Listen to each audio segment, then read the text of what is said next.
Greetings everyone, welcome to my sketchbook. A few videos ago I drew this horrible little picture of the Kobayashi Maru from Star Trek. After I saw this in sort of like my pile of Hot Wheels cars, and I mislabeled this in my brain as being part of the original series, TOS. I am wrong in that. It was pointed out to me that this is actually from the Kelvin timeline, the J.J. Abrams franchise of movies. So I'll give you a little bit of information about this, and then we're going to try to draw, well, another picture of the Kobayashi Maru. But first, let's talk about this Hot Wheels car. So if you look up here in the corner, this is the collection number. It says that it's number 4 of 250. This was released particularly in 2024 and holds copyrights, as you can see here, from CBS Studios, Paramount Pictures in 2023. It's part of the Hot Wheels screen time. It's number 2 of 10 in that series. Its color is supposed to be kind of like a satin white, which is kind of interesting. As you can see here, it has the NCC 1701 on the top, and it says USS Enterprise there. On the sides it says, well, if you can kind of see that, again, it has the NCC 1701 there. The base is black. This would have been made in Malaysia. What else can I say about that? Well, I guess this is sort of important too. Now I'm trying to remember what that's called. I do believe that is just like the toy number. So that's the HTB32-N7C5. Interestingly, this is considered, for scale-wise, 1/8530th scale, 8,530th scale, which is map scale because of the tremendous size of this thing. What is also interesting about this Kelvin timeline Enterprise is that it's considerably larger than the original series Enterprise. Considerably larger, when I say that it would be somewhere around 762 meters in length. Would have 54 decks, 1,000 crew. The original was way smaller. It would have been 288.6 meters long. Yeah, way bigger Enterprise. In fact, I would say it's probably a lot closer, and actually still kind of bigger than the Galaxy class of the Next Generation. So that's what J.J. Abrams brought us. I very rarely think of those movies when it comes to the Enterprise. They're great movies, but that deviation in timeline is a little bit outside of the vision of Gene Roddenberry anyway. So hopefully that clears that up. So that's the picture that I drew from memory, and then I did a following video of a dragon hopping out of its shell. I'm going to try something else here now. So I have a blank page. Influence-wise, of course, flip phones, I'm sure we could all say is an influence of Star Trek. So what is the Kobayashi Maru? We're going to try to draw that again now that I have a little bit more clarity of mind. Kobayashi Maru. Okay, well, it's meant to be, I'm going to zoom in on this. Let's see if it'll lock in. Actually, before I even draw that, let's see if I can kind of clear something up. In the world of Star Trek, and I'm pointing more towards the Gene Roddenberry, storyline, you have to make a realization that there is a central character. And that central character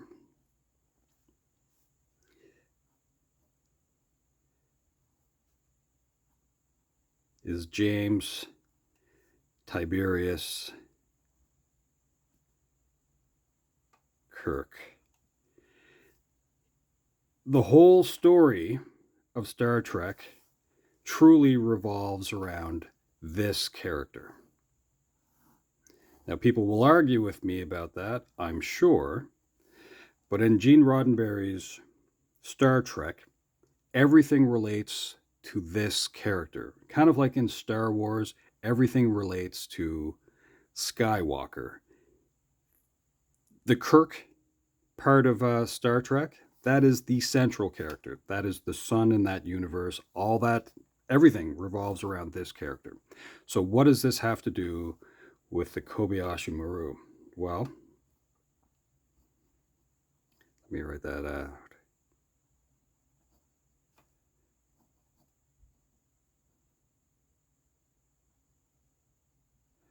Kobayashi Maru is meant to show you who this character is. Yes, in the world of Star Trek, the Starfleet Academy cadets would take this test if they want to be an officer, and it's meant to show their character. But this, in this science fiction world, is meant to show you who this character is. Now, this is named after a fictitious ship. Some would say that it was actually a fluky situation that somebody got away with helping without causing controversy, but they didn't really recognize all the scenarios that could have gone wrong. So the test itself is designed to show everything that could go wrong. It's actually rigged in such a way to show every situation that would go wrong. Now, I hope that kind of makes sense, what I just said. But the test itself, in this made-up universe of Gene Roddenberry, is meant to show who this character is and why he is the way he is, his hubris, his inability to see things differently than other people might have. He would say that he doesn't believe in a no-win scenario and that he hates to lose. So what he did with this test is that he changed the parameters, I guess you could say, of the test. He cheats. He cheats in order to win. And that tells you who this character is. So there's two different ways that he cheats. The test that I've seen, the main one is that he changes the programming to allow the destruction of in some cases it's Romulan warbirds, and others it's Klingon fighters. So anyway, these he allows those ships to be destroyed in the programming, and then there's no backup, so it allows him to just go in and rescue the crew of the Kobayashi Maru. The other sort of way that it gets cheated is that he adds his name into the program as being beloved, respected, revered, and then when he shows up to rescue the crew and the passengers of the Kobayashi Maru, which is a neutron fuel carrier civilian ship, he opens the lines of communication and says, "I'm Captain James T. Kirk." And the Klingons are like, "That's amazing. Wow, you're the best. We'll help you with the rescue of this crew." So those are kind of like the two main ways that he cheated the system, which is basically rigged against anyone who takes it. And this is the third attempt too. So again, this is made up. This character's made up. But the reason the Kobayashi Maru exists as a test is to show who this is, the central character of Gene Roddenberry's Star Trek. I don't know if that helps. I don't very often think of the Kelvin timeline. What I'm going to do is just kind of doodle another picture because, well, I kind of feel like doodling another picture. Uh, let's see here. So, as I said, it's a civilian ship. And it's meant to carry fuel. There would have been 381 souls on board.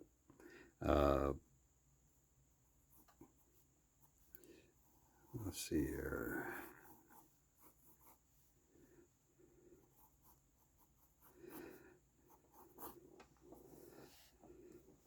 Probably should have just got another page. That would have been nice. It has part of that saucer design, although there is another version of that actually shows it to almost look like a microphone. And I think that one's kind of interesting too. With this one,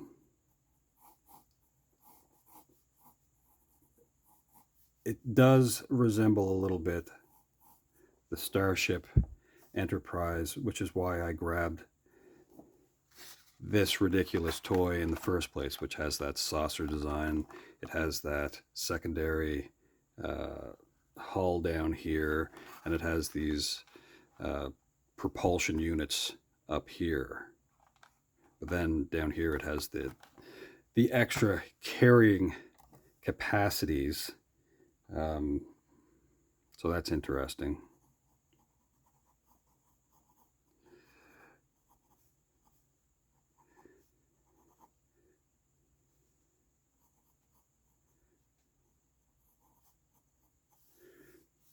So yeah, no, I'm glad that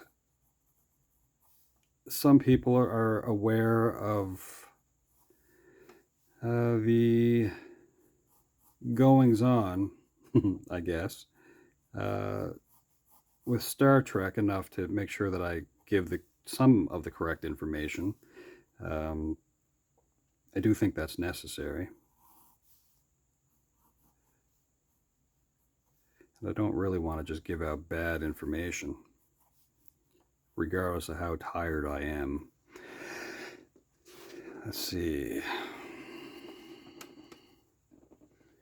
Now, I do believe, although I still try to draw from memory, I did do kind of a refresher of sorts with this. I believe this is 1022. Something like that.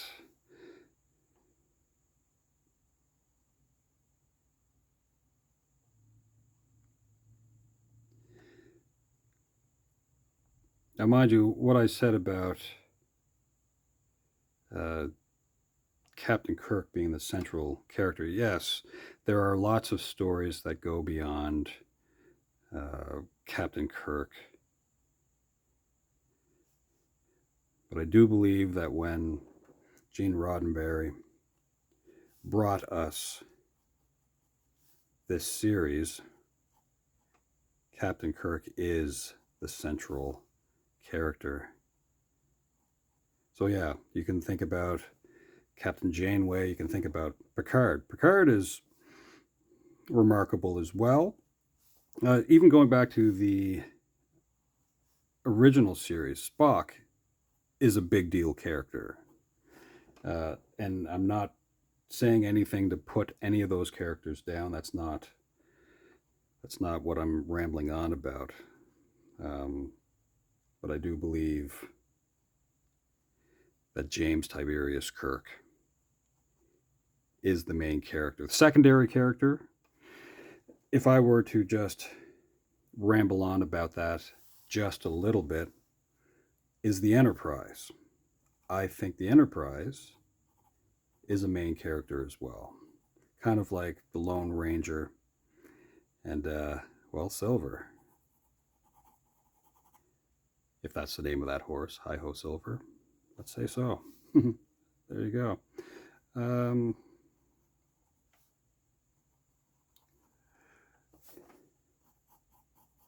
these are like the warp engines up here, as I said.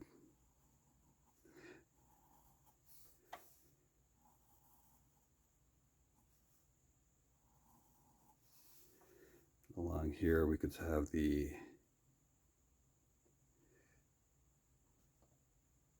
designations. While I'm sitting here, the Kelvin timeline. Well, let's see what I can kind of remember of that.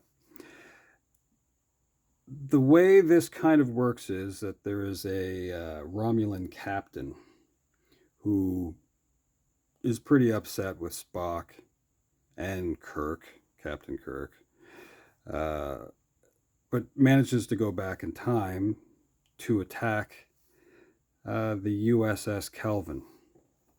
And off the top of my head, I can't really remember the name of the captain.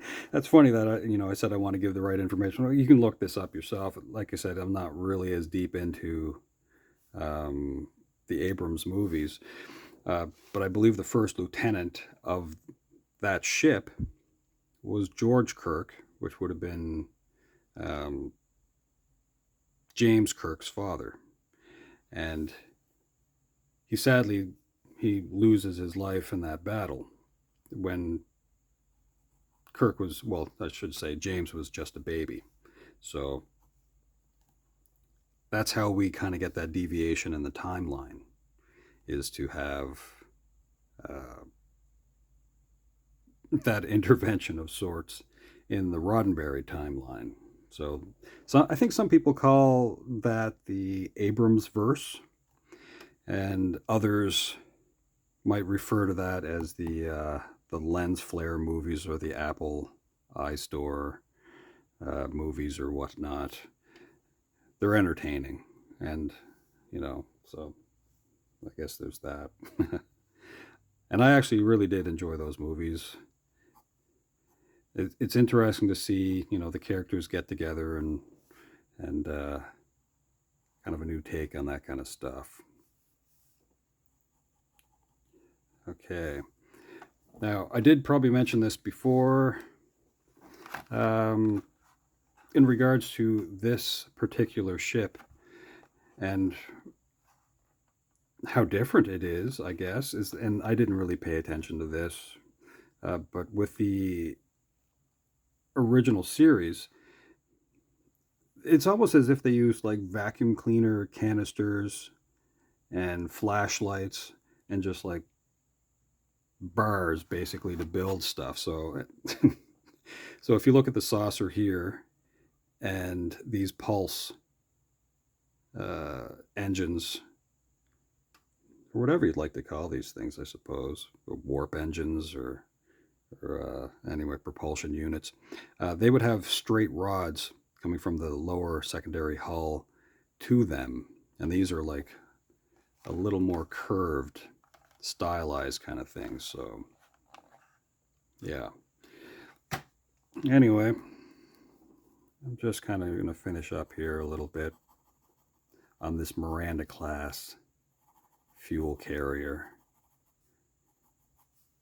that got caught in a place that it was not supposed to be.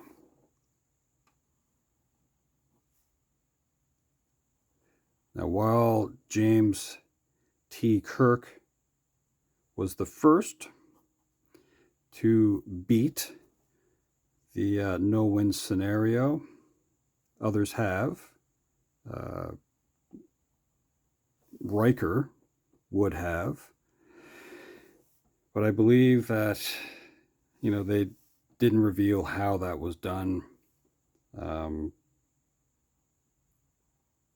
I've heard a rumor of how he would have done it, which is kind of funny, but, sometimes fan fiction gets put into the canon, but as of now. I don't believe it went into canon, so I don't think it's worth mentioning the Riker way of beating the Kobayashi Maru. All right, well, that's slightly different, slightly different than that last drawing that I did. A slightly refresh. All right, I think that's going to be it. Thanks for indulging me. I do believe that, getting back to the Abrams universe, that Enterprise was designed by, and it just popped into my head, Ryan Church. And yeah, there you go. I'll see if I can put a little bit more information, perhaps in the video description, and maybe clarify a few things. And yeah, anyway, I hope you have a great day. All right, ciao for now.